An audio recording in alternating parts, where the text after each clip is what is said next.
Bonjour et bienvenue dans ce tutoriel Winter Mushroom concernant la création de vos campagnes.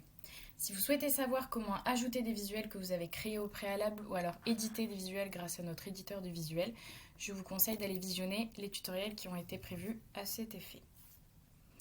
Donc dans un premier temps, on va venir sur le menu de votre gauche, cliquer sur l'onglet campagne. Donc pour créer une nouvelle campagne, on va venir cliquer sur le bouton bleu en haut à droite, nouvelle campagne. Donc là, on a différents champs qu'on va devoir remplir. On va les voir un par un.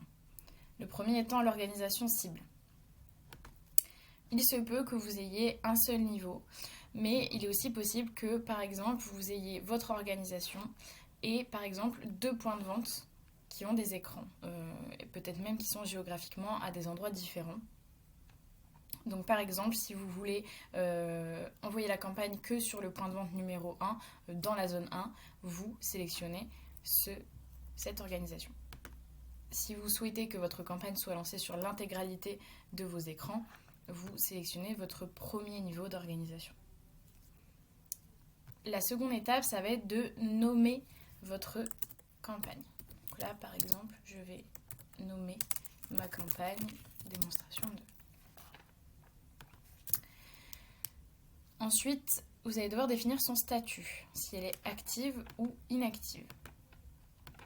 Attention, si vous mettez son statut en active et que vous définissez une date de début, par exemple à vendredi 17, votre campagne ne commencera que le vendredi 17, donc à l'heure prévue.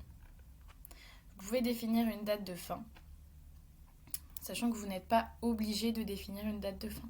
C'est libre à vous de laisser la campagne active jusqu'à une date indéterminée ou de définir une date de fin. Ensuite, vous allez venir sélectionner vos visuels. Donc là, on peut rechercher les visuels grâce au nom que vous lui avez donné, d'où l'importance de bien nommer vos visuels. Par exemple, moi, il y a mon visuel démo 1. Je vais donc venir sélectionner. Ensuite, on a les espaces.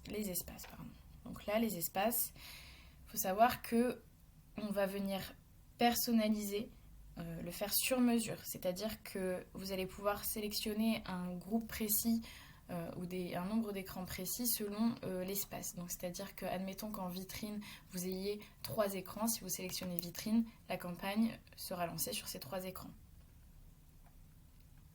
Si vous ne sélectionnez pas d'espace, la campagne sera lancée sur l'intégralité des écrans. Il en est de même sur les bornes.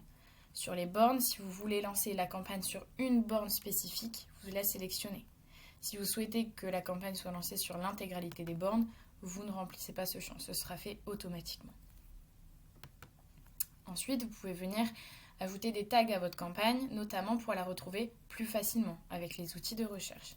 Donc moi, je peux mettre le tag démonstration. Vous avez également la possibilité d'ajouter des commentaires. Vous pouvez rendre votre campagne météo sensible. Vous sélectionnez un temps, par exemple une pluie légère, une température minimale et une température maximale. Attention, si vous définissez ces conditions de temps et de température minimale et maximale, la campagne ne sera fonctionnelle et ne sera diffusée que sous ces conditions. C'est-à-dire qu'en dehors d'une pluie légère et d'une température entre 5 et 15 degrés, la campagne ne sera pas diffusée.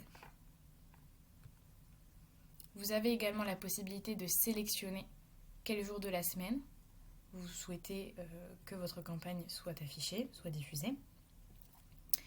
Sachant que si on retire le dimanche, la campagne du coup ne fonctionnera pas le dimanche. Et vous pouvez également sélectionner une tranche horaire. Une plage horaire, par exemple, pour une campagne, si, admettons, on peut prendre le principe des happy hours, ou en tout cas des réductions sur, par exemple, un restaurant, sur les menus du midi, on peut venir sélectionner les jours concernés et les plages horaires entre, par exemple, 11h30 et 14h. Encore une fois, attention, si on définit une plage horaire et des jours, en dehors de ces conditions-là, la campagne ne sera pas diffusée. Une fois que tout ça est défini, on vient enregistrer la campagne et on la retrouve donc ici Là, il n'y a pas beaucoup de campagnes, mais dans la mesure où vous avez beaucoup de campagnes en cours ou beaucoup de campagnes qui ont été créées, vous pouvez facilement venir rechercher par tag, par nom, par date de début ou de fin, ou même par organisation. Voilà pour la création d'une campagne.